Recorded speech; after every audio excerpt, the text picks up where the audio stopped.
Et pour ce soir, l'ordre du jour appelle maintenant le rapport de Maria CARLSHAMRE sur la situation actuelle de la lutte contre la violence à l'égard des femmes et toute action future. Je donne tout de suite la parole pour 5 minutes à Madame notre rapporteure.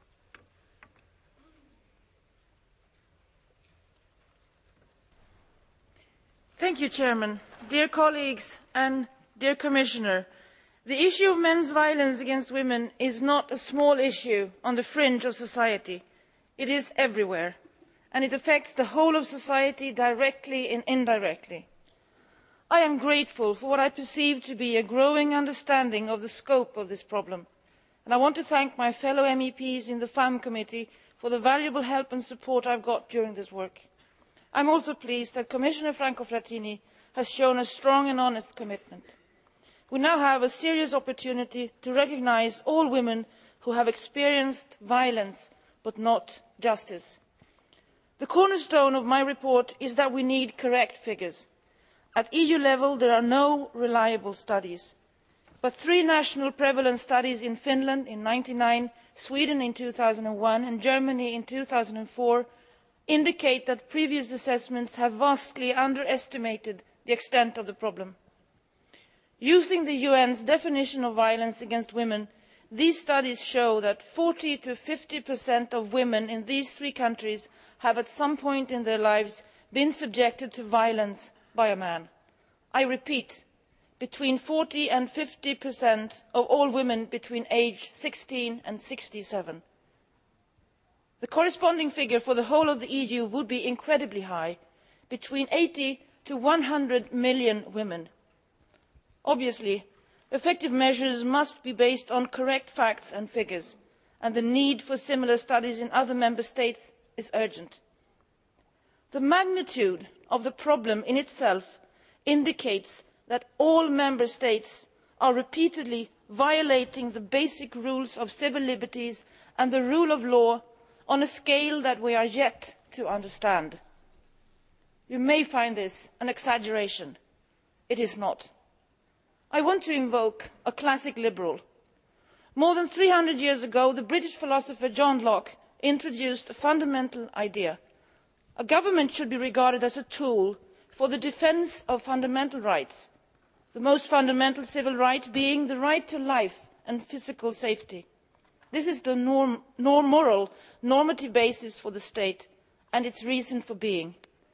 Citizens agree to obey the laws, but this presupposes that the state fulfils its basic commitment to protect the lives, freedom and property of its citizens.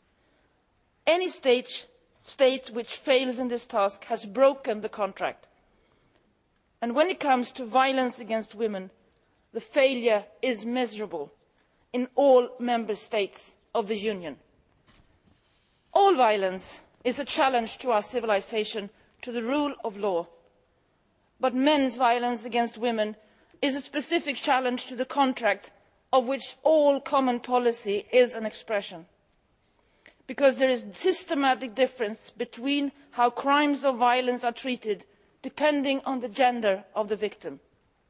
Violence against men typically happens in public, perpetrated by another man, often a stranger.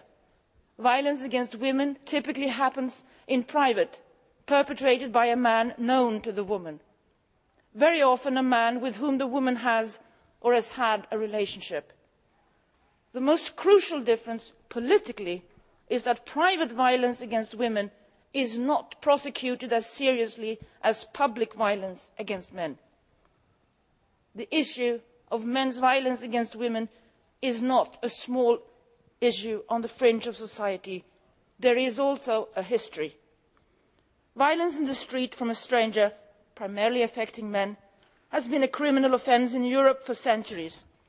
But it is quite recent that violence occurring in the home was made a criminal offence. Well into the later part of the 20th century, Europe had many laws which excused domestic violence by men against women. This legacy lives on in our Union. We can see it both in case law, attitudes and perceptions about the less serious nature of private violence.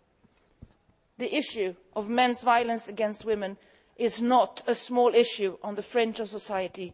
Men's violence against women has also been a way of keeping men in general in power.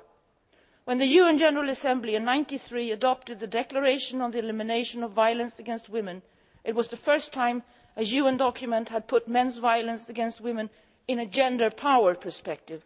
It explicitly links violence to the superior position of men. What we need to do now is to act. First, get the figures right, and then proceed to the proper solutions. The issue of men's violence against women is not a small issue on the fringe of society. It affects us all. And I demand zero tolerance of men's violence against women. Thank you.